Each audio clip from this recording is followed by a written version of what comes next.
Nung ako po ay nag-aaral pa in college, isa ho sa mga binago ng Diyos sa buhay ko, nung ako po ay na-born again, nung binigay ko po ang buhay ko sa Panginoong Jesus, one of the things that God overhauled and transformed in my attitude and my character ay yung pong aking ugali na pandaraya. Mahilig ho ako mangopya sa mga exam, sa mga quizzes.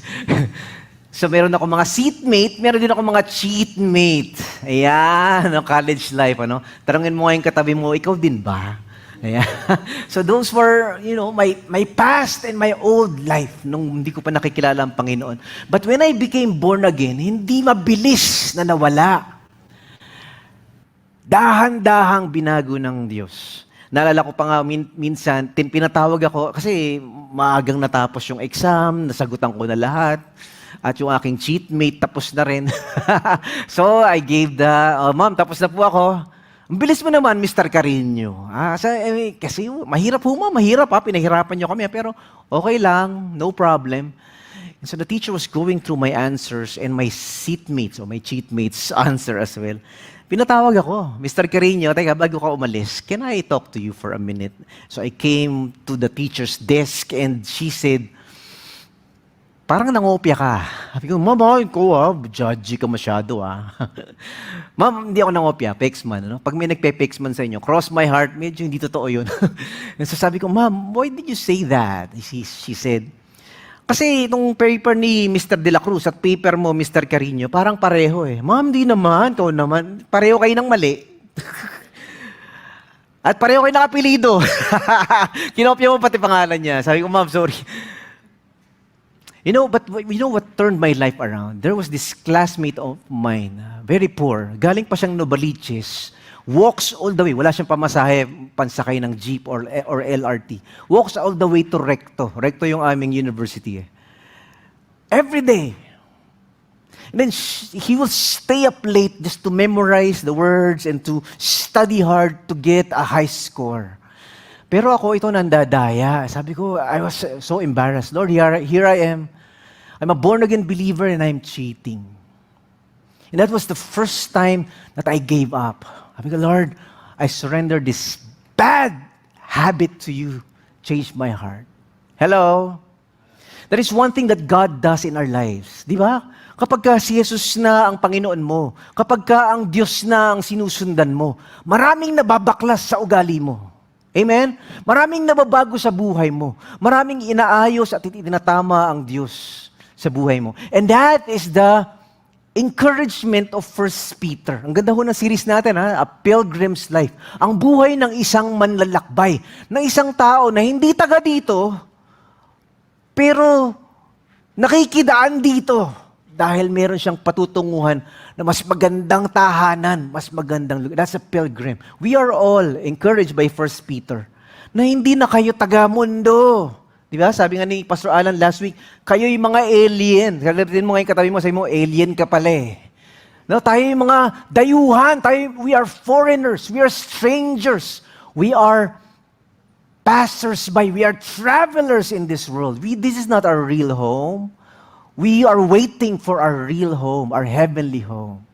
Kaya ho, ang 1 Peter, napakaganda hong paalala at pagtulak sa atin na ayusin mo yung buhay mo. Kasi you represent a holy God. You represent a good God. You represent a God who is gracious and loving. So, yung buhay mo dapat nakaakma sa kung sino ka talaga. So today we'll be diving into 1 Peter chapter 2. Chapter 2 na. Kung na-miss nyo yung chapter 1, dalawa yon. So, panoorin nyo na lang ho sa ating YouTube. Pero this is beautiful, beautiful. Today, our discussion and reflection will be, dahil sa ating hope in Christ, we can live right in a world full of wrong. Pwede ba tayong mabuhay ng tama kahit napapalibutan tayo ng sandamakmak na mali? Kahit na ang gulo-gulo at masama at madilim ang mundo, can we live in light? Can we live in holiness? Can we live correctly? Yan. That's chapter 2. Alam nyo, ang 1 Peter ho, ang daming mga tema. There are so many themes in the book of 1 Peter when you examine it. It's beautiful. One of the themes of 1 Peter is Christians are chosen in Christ to be a holy nation. Tayo daw ay pinili dahil kay Kristo para maging bayan ng Diyos, to be the people of a nation of God, a holy nation. Isang tema rin sa 1 Peter is we are confident of our living hope because we have a living Christ. Dahil nabuhay muli si Jesus, tayo din ay mabubuhay muli. Na tayo din ay may pag-asa na hindi kamatayan ang katapusan. Death is not the final word in our journey. Ang galing! Another aspect of 1 Peter is this: Christians are promised heavenly inheritance that can never perish. Kaya kung ang treasure mo lang sa mundong ito ay yung real estate property mo, o yung bank account mo, o yung beauty mo, o yung health mo, o yung strength mo, o yung relationships mo, or the things you have acquired in this world, medyo hindi talaga tatagal. But when your real treasure belongs in heaven, yan yung sinasabi ng 1 Peter, we have a heavenly treasure na hindi inaagnas, hindi inaanay, hindi nauubos. Bank account mo, ubos na. Real estate mo, nabebenta. Beauty mo, nagpe-fade. But there's a treasure that we wait for and long for. Yan, it's a heavenly treasure. Another aspect of 1 Peter is this: Christians are strangers in this world. Tayo daw ay mga dayuhan. We are foreigners. We are immigrants. We are not real citizens of this world. Hindi ka na taga-mundo. Taga-langit ka na. Yan, no? Our true identity. And so we are scattered in every part of the world due to persecution. No? Sa mundong ito, tayo ay aawayin, tayo ay ibabash, ika-cancel because we love Jesus and we stand for God's principles. Di ba? Another aspect of 1 Peter is this: Christians are called to live as people of God in a hostile world. Yan, ano? Ang mundong ito, kalaban ng Diyos. Pero dahil kakampi mo ang Diyos, kalaban mo rin ang marami sa mga tao sa mundo. And Christians are encouraged to endure suffering as we wait for our real home. Di ba? Cancers are not exempted. Christians are not exempted from cancer. Christians get cancer too. Christians are not exempted from bankruptcy. Christians are not exempted from unemployment or failures or broken marriages. Lahat daw yan tinitiis, tinatyaga. The difference is, we trust in the God who is bigger than our pain and our suffering and our problems. And that gives us hope and confidence. Nakakayanin natin at matitiis natin itong mga pansamantalang gulo at mga pait sa buhay natin. Amen? Praise God. Palapakan natin ang Panginoon. Thank you, Lord. Praise God. You are our hope. You are our confidence. Yun ho ang 1 Peter. So, mababahagi daw ang 1 Peter, the whole book, into 3 parts. Yung chapters 1 and 2 actually talks about our salvation in Christ. What happened? Our new identity. Ikaw ay isa ng tinawag ng Diyos na kanyang bayan. You belong to God. You are God's precious possession. You are valuable. Yan, ano? Then chapters 2 and 3 talks about submission to Christ. Dahil na kay Kristo ka na, you follow Christ, you live like Christ, you love others like Christ, and you submit to the standards and principles of Christ. Tagasunod ka na nga ni Jesus eh. Mabuhay ka para kay Jesus. Ayan, ano? And then finally, 1 Peter ends, chapters 3 to 5, are suffering for Christ. Kung si Jesus nagdusa, dinuraan, minura, sinaktan, hinubaran, ipinahiya, pinatay, ikaw din. As followers of Christ, we are also called to suffer like Christ. And that is something that is precious for us because we follow the steps of the Savior. Yan, that's 1 Peter. Oh, this is a good series. I hope you are able to actually go through each of the chapters and understand ano nga bang pinagagawa ng Diyos sa atin at inuutos ng Diyos sa atin. Ayan, this is exciting. Tandaan nyo to. Dahil sa ating hope in Christ, we can now live as redeemed people of God na umaayaw sa sin, nauuhaw sa Word of God, napapalapit kay Jesus, at nababuhay for the glory of God. Kahit madaming pain and suffering sa ating mundo, yes, in Christ, we can live right in a world full of wrong. Oo nga, no, Pastor Mike, paano nga ba yun? How do we do that? How do we live right in a world full of wrong? Paano ba mabuhay ng tama para kay Kristo kung napapalibutan ka ng puro mali, at puro masama, at puro madaya, at puro pangit? How can we do that? Minsan daw ho kasi ang problema, we live double lives. We don't practice what we teach. Yun ho yung first na sinasabi ni First Peter. Kapag ka na kay Kristo ka na, you can say no to sin. So that's the first way. How do we live right in a wrong world, or a world full of wrong? By discarding sin in our lives. Tanggihan mo ang kasalanan. Marami kasi minsan, nakakalungkot, maraming tinatawag na Tupperware Christians. Narinig yun na ba yun? Tanungin mo yung katabi mo, Tupperware Christian ka din ba? Minsan kasi, parang we are prone to hypocrisy. Kapag linggo, parang banal, ang bait-bait, ang saya-saya, nakangiti, mula tenga, sa kabilang tenga, ang ganda-ganda ng ngiti. Pero pag uwi sa bahay, demonyo pala. Kumasigawan si yaya, wagas. Kung mapagalitan ng asawa, grabe. Kung masaktan ng mga anak, parang hindi Kristiyano. Kung mabulyawan ng waiter, parang ikaw ang nagpapasiyahod. Kung masigawan ng security guard, parang ikaw ang Diyos ng kalyeng ito. Hello? Kung makapag-drive, para walang Kristo sa puso. Tanungin mo yung katabi mo, tanungin mo, parang ikaw yun ha? Nasa Bible pala yun, Pastor Mike. Yes, 1 Peter chapter 2, verse 1 talks about Tupperware Christians. Huwag kayong ganon. Yung sabi ni 1 Peter. Sabi ni Apostle Peter, sabi niya, tigilan nyo na yung dati yung ugali. It's like, he says, get rid of that. It's a metaphor for changing of clothes. Parang, you remove. Hubarin nyo na yung mga ugali nyong masama, mainggitin, puro marites, at puro kasungitan, at puro kaplastikan. Wow! Verse 1 pa lang, ang sakit-sakit naman. Grabe talaga to. Tingnan nyo to. Verse 1 says, so alisin ninyo sa buhay nyo ang lahat ng kasamaan.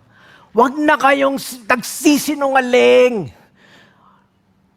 Huwag na kayong magpaka-plastic. Huwag na kayong mainggit. Huwag na kayong magbitaw ng mga nakaka-insultong mga salita. Hello? Grabe.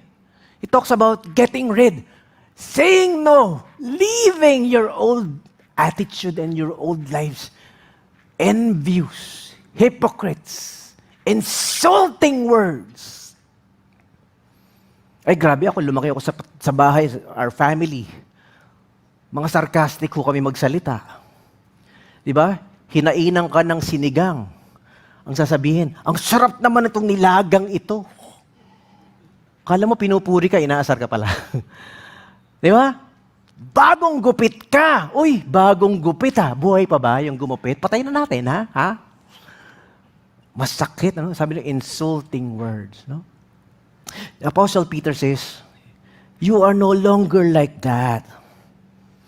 The second thing he says, how do we live our lives right in a world full of wrong? Ito yung pangalawa. Ganda. Sabi niya, you desire for God's word. We do that when we are desiring for the word of God. Yung nauuhaw, nagugutom ka sa salita ng Diyos. Aralin mo ang salita ng Diyos.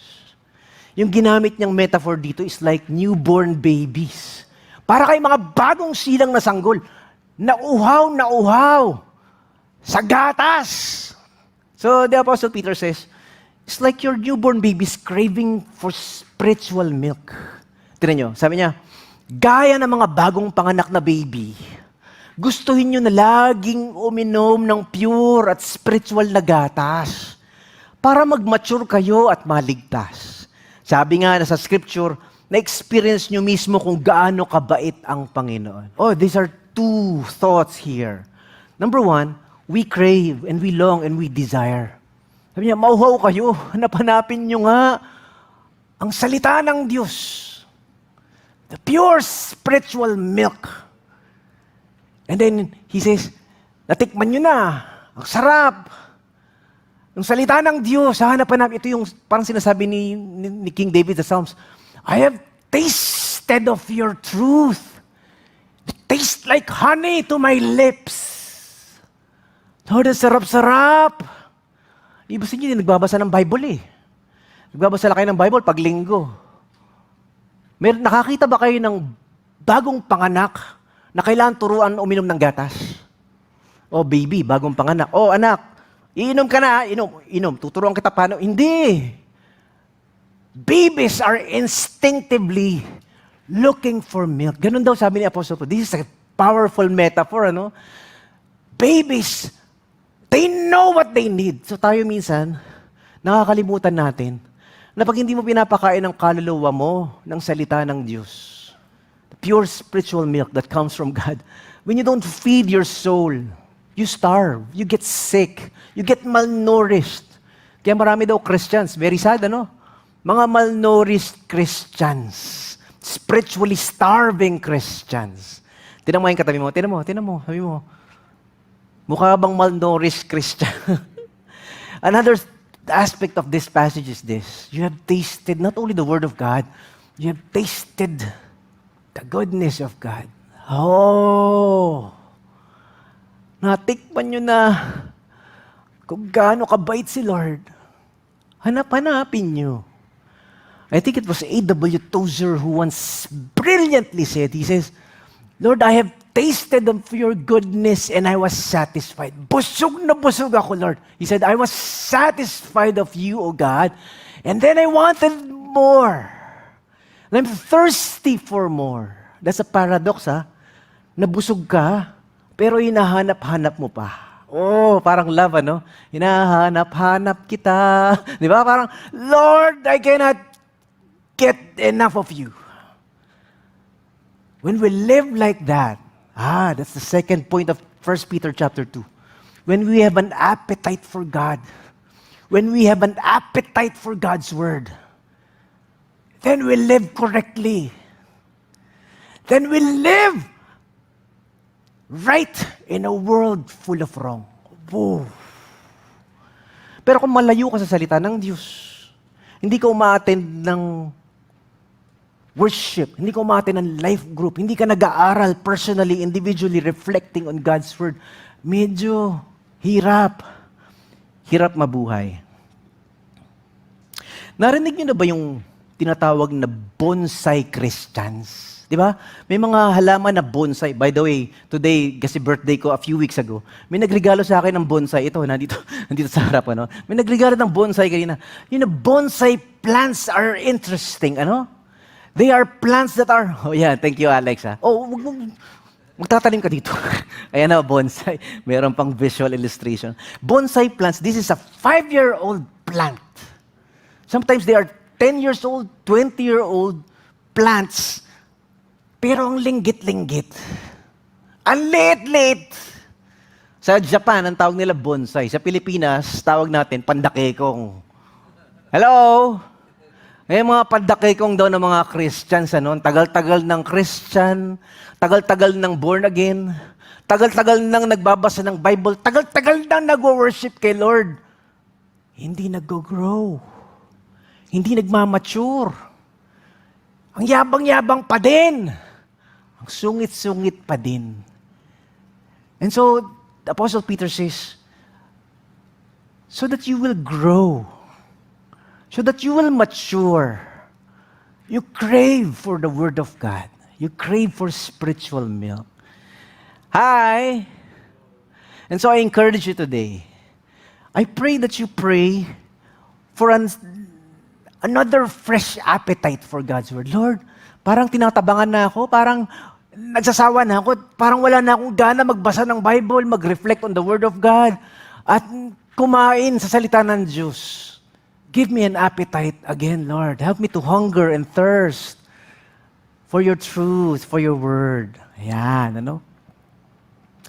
And so, that is the second encouragement of 1 Peter chapter 2. This is the next.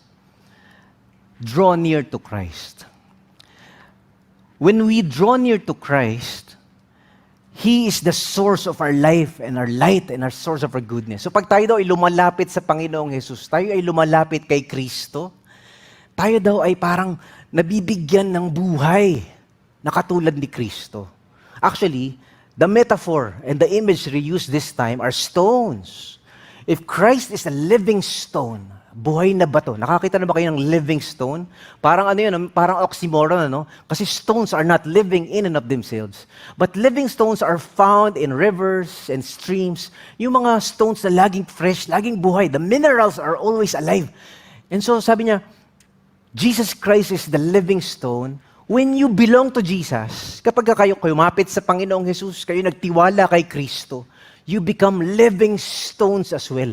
And God is building, in the old ancient times, what they used for temples and buildings are living stones. Buhay na mga bato, yung mga mahirap mawasak, mahirap magiba. And so he says, Apostle Peter says, Christ is the living stone and you are living stones in Christ.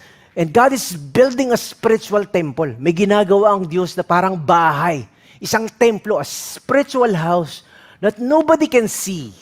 It's an invisible structure, an invisible facility, a temple, a spiritual temple. And you are God's construction materials. Ang ganda. Ganda niyan, Pastor Mike, ha? Ang Diyos, kasi nung lumang tipan, mayroong tinatawag na physical temple. Maganda rin, ha? The Temple of Solomon was the house of God. So pagka-temple, talagang it was a sacred place. It was a respected place. It was considered holy. So bawal umihi sa tabi ng temple. Bawal mag-park. Templo yan eh. It's just like, it's set apart. Iba yan. Sa ibang mga building. Ang daming mga building sa Jerusalem. But there's one building that is special. It's the house of God. Pagdating ni Jesus Christ, He built another temple. The temple was destroyed by the Romans in AD 70. No more. Until today. There's no temple of Solomon anymore. Wala. Apostle Peter says, but God is building. Ang ganda. A new temple. It's invisible. It's spiritual. And you are the temple of God. You are the stones used by, kayo yung mga materyales, kayo yung mga bato na ginagawa ng Diyos for this new temple. Basahin natin. Verses 4 to 9 says, lumapit kayo sa Panginoon, siyang buhay na bato na nireject ng mga tao at binaliwala. Pero pinili siya ng Diyos at itinuring na mahalaga. Gaya ng mga buhay na bato, kayo, it's Christians. Ipagamit nyo ang mga sarili nyo sa pagtatayo ng spiritual na temple. Bilang mga banal na priest, mag-offer kayo ng mga spiritual sacrifices na katanggap-tanggap sa Diyos dahil kay Jesus Christ. Ang galing! We are the spiritual temple being built by God. Tayo yung kinagamit ng Diyos para itayo ang kanyang bahay. We are the house of God. Amen? Sabi mo nga sa katabi mo, ikaw pala ay templo ng Diyos. You are a temple of God. Come on, tell your seatmate. Di ba? We belong to this beautiful body, this beautiful house of God. And people can see, people notice. Iba to. Iba to mga Christians na ito Kakaiba. By the way, what's a cornerstone pala? For those of you who are in architecture or into construction, di ba, pag gagawa ka ng pader, merong sinisimulan, ang tawag nila dyan, cornerstone ang tawag dyan. Yan ang pattern ng the whole wall. And the whole building is patterned after this cornerstone. Kaya yun yung pinakamahalagang bato sa anumang building. So that is a cornerstone. Yan ang pattern, yan ang template on how you start the entire building. And the Apostle Peter uses this construction architectural metaphor to point to Jesus as the chief cornerstone. Sa madaling salita, babaksak yung building. Hindi maganda yung building. Pag pangit at mali yung cornerstone mo. Kung mali yung simula, kung pangit yung simula, kung magulo yung simula, magulo rin ang buhay mo. Magulo rin ang building mo. Magulo rin ang marriage mo. Magulo rin ang pamilya mo. Magulo rin ang business mo. Kasi mali ang simula The cornerstone is wrong.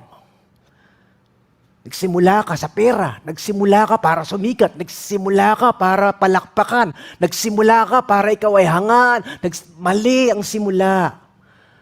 But if the cornerstone is Christ, I live for Christ. I do it for Christ. Si Kristo ang dahilan ng aking buhay. Kung bakit ako nagtsatsaga at nagtitiis at gumagawa. If Christ is the cornerstone, our building is beautiful, strong, and perfect. So He calls us a royal priesthood, a holy nation, a chosen generation. These are powerful terms. Ano sinasabi ni Apostle Peter? Kayo ay mga pinili ng Diyos. Kayo ngayon ang mga pare na nagbibigay parangal at sakripisyo sa Diyos. In the Old Covenant, there are priests. May mga pare na nagbibigay handog sa Diyos para mapatawad ang kasalanan, at may mga pare na nagtuturo sa mga tao kung sino ang Diyos. So He's saying, now you are God's priests. You are God's chosen people. Dati wala kayong silbi. Dati hindi kayo kilala. Dati hindi kayo nakatanggap ng awa ng Diyos. Dati parang basura ang buhay ninyo. Dati walang halaga. But this time, because of Jesus Christ, you are now chosen. God has given us a new identity. In a sense, sinasabi ni Apostle Peter, God is building a new building. The old building is gone. The old temple is gone. He's producing now a new building, a new temple. And that is where Jews and Gentiles and those who belong to Jesus Christ can shine as living stones, can shine as a chosen priesthood, a royal priesthood. Ang galing, ano? As a chosen nation, a people who belong to God. And that leads us to number 4. Sinasabi ni Apostle Peter, how do you live right in a world full of wrong? Paano ka mabubuhay ng tama kung napapalibutan ka ng isang sanlibutan na puro mali? This is number 4. He says, when you demonstrate who you truly are, your true identity, kung patunayan mo sa buhay mo, sa salita mo, sa ugali mo, na binago na ng Diyos ang pagkatao mo. When God has transformed you, you live it out. You show it to the world. You declare it to the world. In other words, parang sinasabi niya sa atin na, now you belong to God. Now you are a people of God. Hindi na kayo kasama sa basura ng mundo. Hindi na kayo dapat sumabay sa agos ng mali. Hindi na kayo dapat mabuhay sa kasalanan at sa kasamaan. Dapat natatanggal na yung mga ugali niyong masama at masakit. Dapat nababawasan yung yabang, natatanggal yung sungit. Mas nagiging mapagpakumbaba. Hello? And that is what it meant when the Bible says, you are chosen by God to declare His praises. You are now a holy nation. Isa na kayong pinabanal na mga tao ng Diyos. Tignan niyo to. Verse 9 to 10 says, pero kayo ay lahing pinili. Mga priest kayo ng hari. Ang banal na bayan ng Diyos. Pinili para i-preach ang mga nakakabilib na ginagawa ng Diyos. To proclaim the great works of God. Tinawag niya kayo galing sa dilim, papunta sa liwanag, na sobrang ganda. He has called you from darkness towards His marvelous light. Sabi niya, dati, hindi kayo bayan ng Diyos. Dati naman talaga, para kayong kabilang lang sa mga tao sa mundo. Pero ngayon, kayo ay bayan niya. You are now the people of God. You are now a holy nation of God. Dati hindi kayo kinaawaan, pero ngayon, na-experience nyo na ang awa ng Diyos. This is amazing, ano? God has given us a new beginning. God has given us a new identity. God has given us a new nature. Bago ka na. Tigilan mo na yung dati. Nilinis ka na. Huwag ka na bumalik sa basurahan. Iwasan mo na yung tuksong yan. Hindi ka na ganyan. binago ka na ni Lord. He's given us a new identity. He's telling us who we really are so that we can live out who we really are. Pero kung tutuusin, pag tinanong mo yung mga tao, kinumpara sa buhay mo, para magkakamukha tayo, di ba? Pero hindi. Sa paningin ni Lord, iba ka. Mas mahalaga ka. May tanong ako sa inyo. Anong pagkakaiba ng sombrerong nasa kaliwa kumpara sa mga sombrerong nasa kanan? What's the difference between the hat on the left and the hats on the right? Notice, all of them probably are worth the same amount.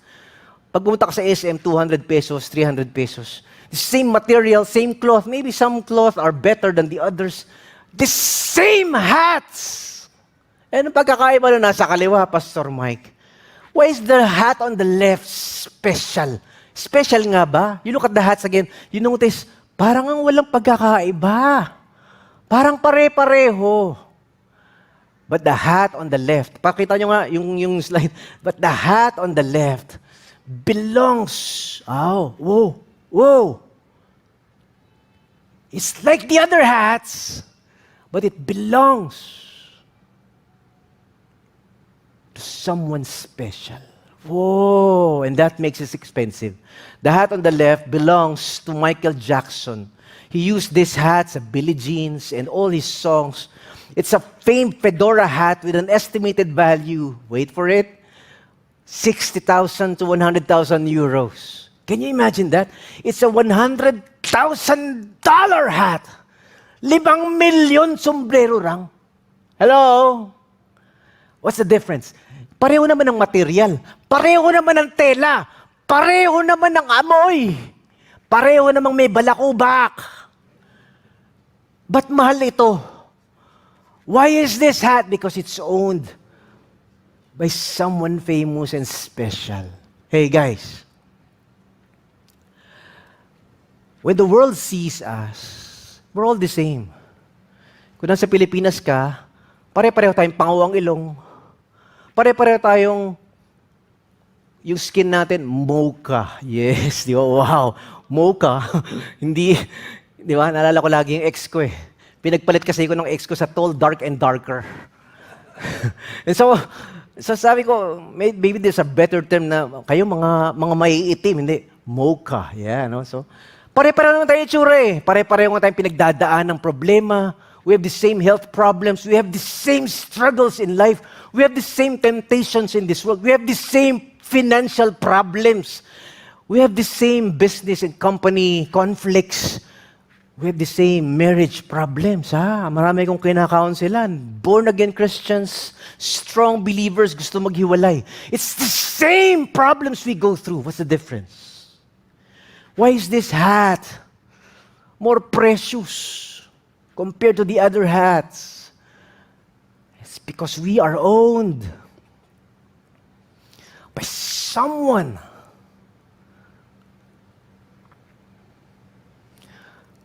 who sees us as precious and valuable.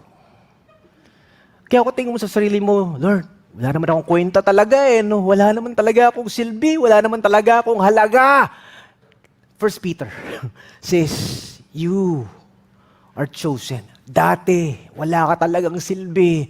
Dati, wala ka talagang katuturan. You are valueless. But because of Jesus Christ, whoa! Whoo!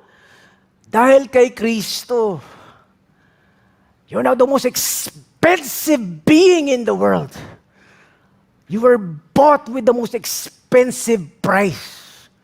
The blood of Jesus was shed for you. You were redeemed. You were declared a chosen nation, a holy people of God. Ibig sabihin, sa tingin ng Diyos, ang ganda mo, ang galing mo, mahalaga ka. Meron kang dahilan para mabuhay. You have a purpose, you have a meaning, you have a value for existence. Thank you, Lord. Palapakan natin ang Panginoon. Lord! Woo! Praise God. Kaya wag kang masyado nagpapatalo sa depression. Wag kang masyado nagpapatalo sa mga bashing. Wag kang masyado mapaapektuhan pag people don't like you and people do not approve you and people do not love you and this world rejects you. Because we have a better value, source of value, and source of worth. We have a different source of what's precious and what's not. And that is how God sees us. Napaka-powerful ng mga imagery ng 1 Peter, no? You are a chosen generation, a holy nation, a royal priesthood. These are all expensive terms to assign to a hat.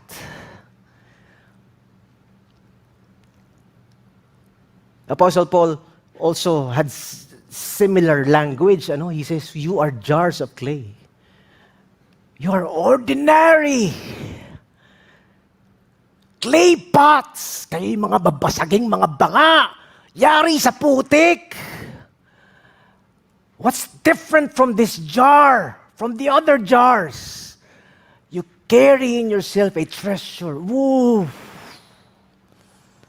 Far more expensive, far more valuable than your insecurities and your discouragement and then your wounds and your addictions and your hurts and all the garbage and all the pain in your life. You carry in you a treasure. That's also the language of 1 Peter. Ang galing! Ang galing! And then finally, the Apostle Peter says, how do you live right in a world full of wrong? He says, when you display God's glory to the world. Kung ipapakita mo sa mundo na nakakabilib ang Diyos, kung ang buhay mo ay nakakakitaan ng ugali ng Diyos, ng buhay ng Diyos. Ang galing, Parang nasa mga tao sa paligid natin, they will not read the Bible, but they will read our lives. Hello? No, when your kids come to you, Mommy, parang may nagbago sa'yo. Parang, ba't di ka na masungit? Daddy, ba't di ka na nakikipag-away sa guard? Ba't di ka na nakikipag-road rage? Ba't di ka na nagmumura habang nagdadrive? What's wrong with you? Hello? Ba't hindi ka na mayabang? Parang dati yabang-yabang mo, ha? Ano ba nangyari sa'yo? What's happening to you? And they notice the work of God in your life. Ang galing! Sometimes you don't have to speak. Kasi minsan speak ka ng speak. Puro ka Bible. Puro ka praise the Lord. Puro ka Jesus. Yung buhay naman, yung ugali, ang layo kay Jesus. Ang kakapal ng Bible, pero ang kakapal din ng mukha. Hello? Galit na kayo sa akin, Di ba? This is 1 Peter reminding us. Sabi niya, nakikiusap ako sa inyo. I plead to you, mga minamahal, bilang mga dayo at temporary na nakatira sa mundong ito. Huwag niyong pagbigyan ng masasamang pagnanasa ng katawan na lagi nakikipaglaban sa Huwag niyo nang pagbigyan. He says, there are evil desires, sinful desires warring against our soul. Say no! Huwag niyo nang pagbigyan. And then he says, mamuhay kayo ng maayos sa harap ng mga Gentiles. Gentiles are considered people who do not know God. Yung mga taong hindi pa kilala si Jesus, mamuhay kayo ng maayos pagkaharap niyo yan.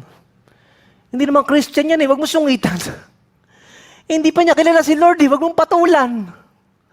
Umayos. Sabi mo sa katabi, umayos ka. Christian ka Yeah, that's 1 Peter. 1 Peter, he says, you now belong to God. You now a people of God. Huwag ka makipagbardagulan. Puro bashing here and there. Huwag ka na sumabay. Hi! Iba ka You belong to a better nation. You belong to a better citizenship. You belong to a better nationhood. You are a holy nation. Galing He says, para kahit nasiraan nila kayo at sabihin gumagawa kayo ng masama, makikita nila ang mga kabutihang gawa ninyo at pupurihin nila ang Diyos sa araw ng pagdating niya. Isn't this amazing? It's just telling us na yung mga tao sa paligid natin, ingatan natin ang ating ugali at galaw at salita. Pagkaharap natin yung mga taong hindi pa kilala si Lord. Di ba? These are our spouse, our children, who do not know God yet, or probably they are not yet wanting to go to church, o ayaw pa nilang basahin ang Bible. Relax ka lang. Kumbaga, we show the good news before we tell the good news. Uy, ang ganda nun, ha? We be the good news before we share the good news. They see it first. Na pare, parang nagbago na buhay mo, ha? Kakaiba. Yan. Ano ba sikreto mo? Daddy, parang nagbago ka na. Hindi na ikaw yung dati. Ano ba sikreto mo? Yan. They see. Mommy, ano bang meron sa'yo? Ba't hindi ka na nang-aaway? Ba't di ka na nang nagsusungit? Ba't di ka na mayabang? Boss, parang may bago sa'yo. Your boss, your employer sees something's different. Hindi ka na nare-relate sa office. Hindi ka na nakikipag-away sa ka-office mate mo. Ano ba nangyari? Yan. They see God in us. Alam niyo, pagkakaiba ng dalawang coffee shops, isang coffee shop, pareho naman sila ng kape. Same taste. Parehong masarap yung kape. Pareho ng presyo. Kaya lang sa kabilang coffee shop, pagpasok mo, wala bumabati sa'yo, upo ka. Pag pinatawag mo yung menu, mga after 2 years, darating yung menu. Di ba? Pag tinanong mo, miss, ano bang specialty nyo dito? Ano bang bestseller nyo dito? Ayan o, nasa menu, basahin nyo na lang. Ay, pag ginaganong-ganong ka, di ba? Medyo tatabangan ka eh. Parang, lipat na lang, doon na tayo sa kabila. Ayan. Pero sa kabilang coffee shop, same price, same coffee. Pinipilahan. Why? Good morning, sir. How can I help you today? Okay. Ano ba yung bestseller niyo? Bestseller po namin dito, cappuccino, di ba? Salted caramel. Ito po yung kape na may asin. May asin? Wow, kakaiba yun gusto niyo ng water, sir, while you're waiting? Sige. Thank you. Oh, it's the same coffee. The difference is how you treat people. That's why it was Mahatma Gandhi, the Hindu, Indian hero who defeated the British Empire. Sabi niya, I almost became Christian. Muntik na ako maging Christian eh. You know what Gandhi says? He said, Jesus I like, Christians I do not like. Hello? Sabi niya, si Jesus gusto ko. Pero yung mga Christians, nagdi-discriminate. Ang yayabang. Sila lang daw ang tama. Sila lang daw magaling. Sila lang daw mahal ni Lord. Kami hindi. Ang yayabang nyo. Inapin nyo kami. Hello? So God calls us. Tandaan nyo to. Sabi, dahil sa ating hope in Christ, we can now live as redeemed people of God na umaayaw sa sin, nauuaw sa Word of God, napapalapit kay Jesus, at nabubuhay for God's glory. Kahit madaming pain and suffering sa mundong ito, yes, in Christ, we can live right in a world full of wrong. Amen? Amen. Praise God. Let me end by telling you a story. There was once a teacher, medyo neophyte teacher, bagong teacher lang siya, nasa isang school, elementary school. He was assigned to a grade 6 section. Dahil siya ay baguhan, yung mga ibang teachers at yung principal, nag-conspire against her. Teka, baguhan to i-initiate nga natin, parang may hazing sa fraternity. I-assign natin siya sa class na medyo lahat ng pasaway, lahat ng slow, nandoon. Lahat ng medyo ang hirap turuan, medyo ang kukulit. Lahat ng mga gugulo, nasa section na yun. Ibang klaseng school na yun, pinagsama-sama lahat ng mga difficult kids. So this new teacher was assigned there. At winarning na siya, teacher, warning lang kasi nandyan sa class mo, lahat ng mga pasaway, lahat ng makulit, lahat ng magugulo, lahat ng mga difficult children, nandyan lahat yan. Kaya lahat yan, bahala ka na. So this teacher started her week miserable. So kinakausap niya yung mga estudyante niya, "Good morning, mga pasaway at mga makukulit kong class." Sa mga estudyante ko, come here, Mr. Pasaway, dito ka, dito ka. Ikaw, Miss Naughty Girl, no? Miss Magulo, lika, dito ka sa harap, yung mga hindi nakikinig, yung mga mahihina. Ayan, so, that's how she labels them every day. And so the kids act it out. Pasaway talaga, magulo talaga, slow talaga, hindi nakikinig and all. Mabababa ang grades, laging repeater, laging nagsa-summer class.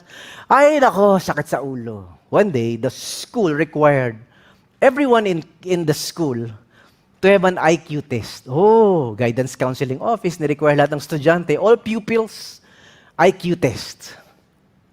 And after a few weeks, the IQ test results came out and all of that. And then one day, si teacher, who had the difficult kids in her class, was having coffee at the faculty lounge. Saw a piece of paper on her desk. Sabi niya, "Uy, siguro ito na yung IQ test results ng mga estudyante ko. Grabe, grabe, grabe. I'm so excited. Ano kaya?" Pero, naku, palagay ko, mga mabababa IQ nito. Then he saw the names, and he saw, wow! OMG! I cannot believe my eyes! Ang tataas naman ng IQ. Ang taas naman ng IQ. Matataas pa sa IQ ko kasi alam niya yung IQ test result niya. Tataas naman ito. So she was so excited. It's like there was a light bulb. Bang! And she went to the class and she said, class, you won't believe. You cannot believe. Sabi niya, you are geniuses. You have, all of you have high IQ tests. From now on, I will call you geniuses. I will call you smart boys and girls. I will call you brilliant and excellent kids. Araw-araw. For the next few days, the next few weeks, the next few months, she calls them that. Good morning, Mr. Smart Boy.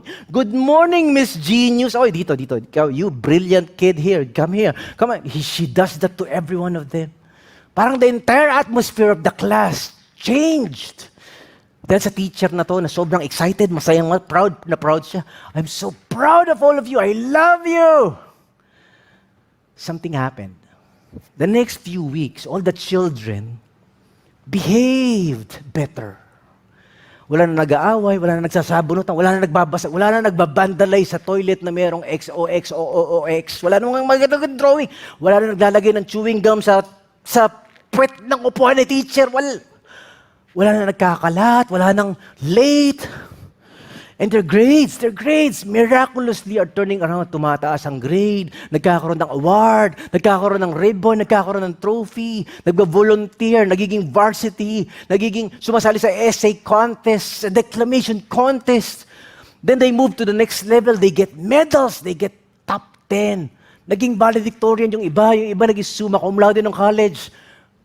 And then they had careers. They had doctors, engineers, nurses, business leaders, scientists. Ang galing.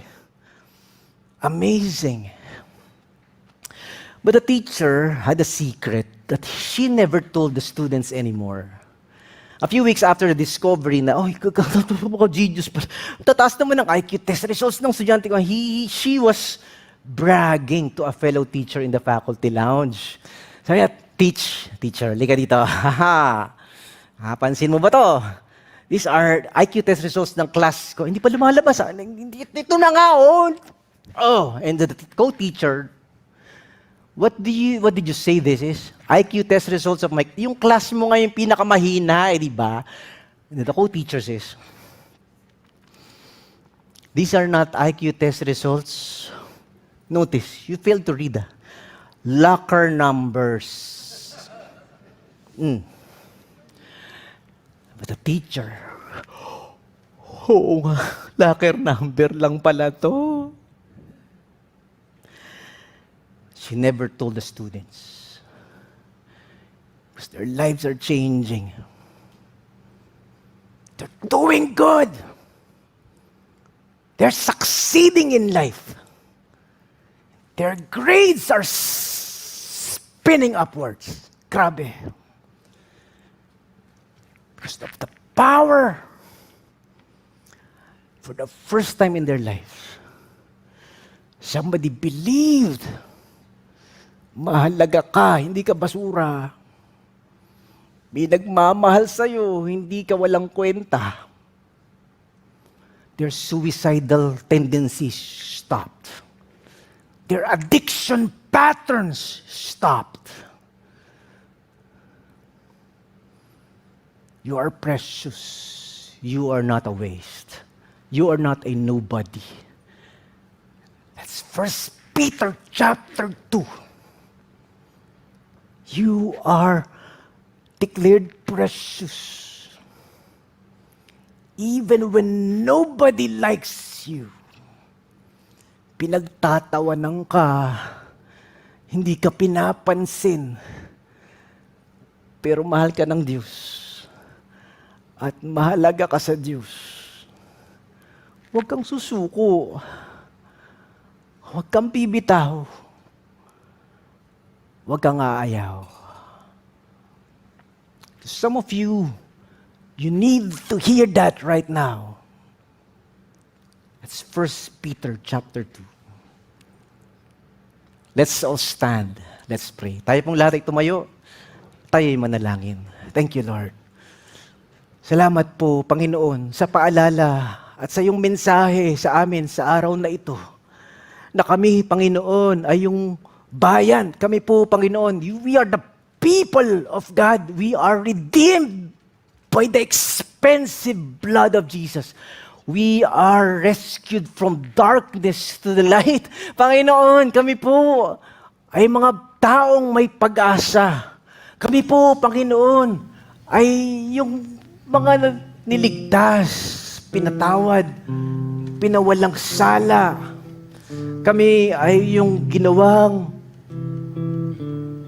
bayan mo. We now are the holy nation, a chosen generation, a people of God because of Jesus Christ. Jesus Christ, the cornerstone. Jesus Christ, the living stone. Jesus Christ, the foundation stone of our lives. At kami ay kabahagi, Panginoon, ni Kristo. We can declare your glory to the world. We can shine your light to the world because of who we are. Dahil kami ay kabilang kay Kristo. Pwede kaming mabuhay para kay Kristo. Kahit ang mundo ay punong-puno ng mali. Kahit ang aming lipunan ay punong-puno ng masama. Kahit ang aming paligid ay punong-puno ng basura at madumi at pangit. We can shine the beauty of God. We can declare the glory of God. And we can preach the wonders of God.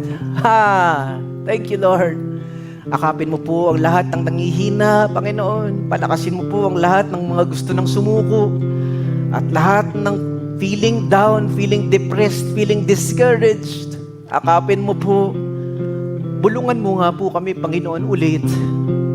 Na kami ay mahalaga. Kami ay minahal mo. At kami ay minsan hindi mo tatalikuran kahit talikuran kami ng mundo. Thank you, Lord. Praise God. Thank you, Lord